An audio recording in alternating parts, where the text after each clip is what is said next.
Welcome back to Black News Tonight. In the 1960s, many Black Americans chanted sayings like "Black is beautiful" and "I'm Black and I'm proud." And they also started to choosing their own names like Kwame, Muhammad, or Shabazz. Well, over in Europe, Dutch citizens of African descent are now saying that they want to change their last names as well, after one city in the Netherlands has decided to drop the normally expensive cost of doing so.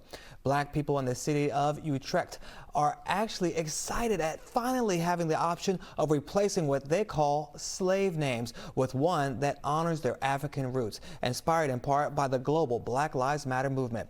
Some say that this development is one of many efforts in the Netherlands to confront its past of colonialism and slavery and addressing ongoing racism in the society. So here to discuss this issue with us further is Linda Nooitmeer. She's the chair of the National Institute for Dutch Slavery History, and she joins us from Amsterdam. Thank you so much for joining us on Black News Tonight. Thank you for having me. So help give us some background to this discussion here, because it typically was very expensive to change your name in the Netherlands. First of all, why is that, and why are they actually changing that now? Well, it was quite expensive. Apart from the paperwork, the amount of 1,000 euros just to change your name. And we see this as a recognition of the fact that that Holland has a slave history, and that people are coming into terms with that history. So it's one of the things, you mentioned it earlier. If you look at Ninse will be celebrating its 20-year anniversary next year. But in the last year after the Black Lives Matter demonstrations, we can see how everything is progressing, and I think that this is one of the signs that we're slowly getting somewhere. So can you give us some examples on what people call slave names, and maybe some examples of what they want to change it to as well? Well, the example of slave names are different. Sometimes it is you see names that are derived from the names of the plantation holder. So, like for example, Bilkedijk is the slave name, and Bilderdijk was the name of the plantation owner. But sometimes just random names, just a name that a government council thought that was good. So there is no real example of how these names are formed. It was just randomly taken, but some of the names are being given by were given by the enslaved themselves. For instance, my surname, but most of the names were just given by somebody from the government. So do you plan on changing your name, or what would you like to change it to if so? I will not change my name because my name is Nooitmeer, and it stands for never, never again. So we must never again be enslaved. So I will not change my name because I get the strength from that name. But I know that one part of my family has also a different name. It's derived from never again, but it's not the same.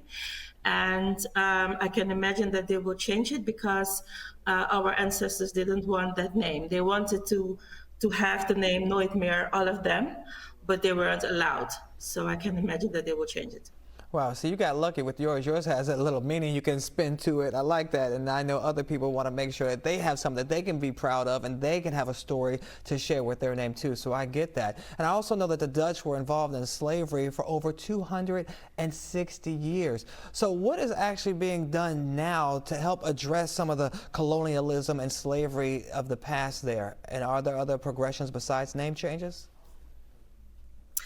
There are progressions, but it's really, well, first of all,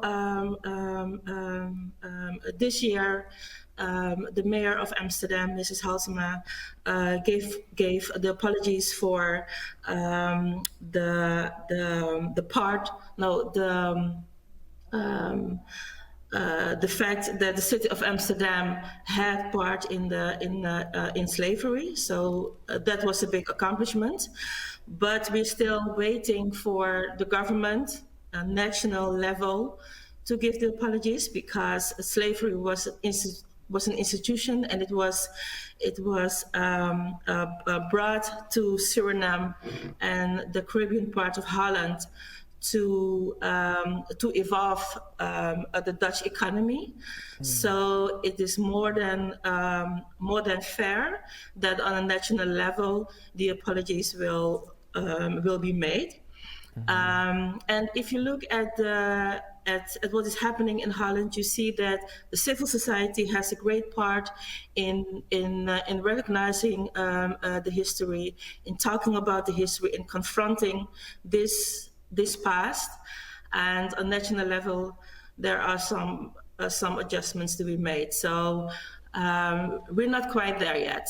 Yeah, and I think a lot of people don't even realize how impactful Europe was on the slave trade. They just think it was America and Africa, but a lot of the ships had to stop there to get service, and they made different parts of them in those ports very rich with all that they were doing and trading within there. So I know there are changes. Exactly, because Go ahead. yes, exactly, because you're not talking about 260 years, but we're talking about 400 years slavery, Dutch slavery, with 600,000 people taken from Africa to Suriname and the Caribbean part of Holland.